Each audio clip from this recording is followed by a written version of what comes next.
జనరల్‌గా స్టూడెంట్స్‌కి ఏంటంటే హాలిడేస్ ఇస్తే వాళ్ళకి అదొక గుడ్ న్యూస్. హాలిడేస్ ఇవ్వకపోతే అది బ్యాడ్ న్యూస్.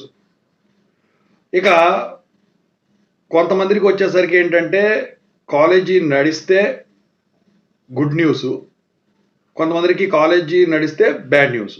సో, ఇంతకీ దేని గురించి ఏంటి? ఇదంతా కూడా చెప్తాను. ఇంకా చాలా ఉన్నాయి ఇందులో.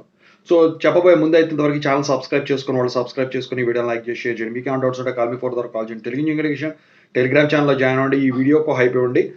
సో, ఇక టాపిక్‌లో వెళితే ఏంటంటే రీయింబర్స్‌మెంట్‌కి సంబంధించి ఇష్యూ ఏదైతే ఉందో నిన్న ఒక వీడియో చేశాను. రీయింబర్స్‌మెంట్‌కి సంబంధించిన ఇష్యూ. సో, దాని ప్రకారం అసలు వచ్చే వారం క్లోజ్ అవ్వాలి.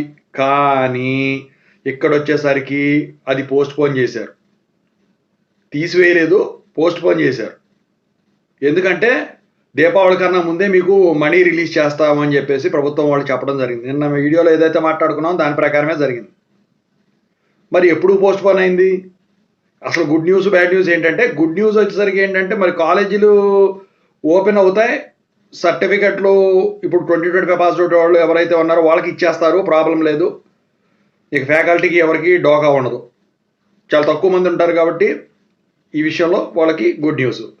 ఎక్కువ మంది ఏంటి కాలేజీలు ఎగ్గొట్టి ఇంట్లో పడుకోవాలనుకుంటారు కాబట్టి వాళ్ళకి ఇది బ్యాడ్ న్యూస్ లాంటిదనమాట. ఓకేనా? అయితే ఇంకో బ్యాడ్ న్యూస్ ఏంటంటే ఇది తాత్కాలికంగా పోస్ట్‌పోన్ చేశారు అంతే. డబ్బులు పడేంత వరకు అని చెప్పేసి చెప్పడం జరిగింది. మళ్ళీ 10 రోజులు పోస్ట్‌పోన్ చేశారు. 13వ తారీఖు నుంచి 10 రోజులు వేసుకోండి ఇక. సో, ఆ 10 రోజుల తర్వాతే ఇక ఆలోచిస్తారు డబ్బులు పడకపోతే. నాకు తెలిసి అది కూడా మ్యాక్సిమం జరగకపోవచ్చు. ఓకేనా? సో, మొత్తానికైతే కాలేజీలు ఏదైనా కానివ్వండి యథావిధిగా అయితే రన్ అవుతాయి ప్రస్తుతానికి. ఇక ఇవాళ 9వ తారీఖు 4 రోజులు ఇటేసుకొని 14 రోజుల వరకు మీకు డోకా లేదు. ఇక తర్వాత ఇక దేవుడి దయ. నాకు తెలిసైతే నిన్న మనం ఏదైతే మాట్లాడుకున్నామో అదే జరుగుతుంది. సో, ఓవరాల్‌గా కొంతమందికి ఇది గుడ్ న్యూస్, ఎక్కువ మందికి ఇది బ్యాడ్ న్యూస్. ఇందాక చెప్పానుగా ఎక్కువ మంది ఎవరో అది.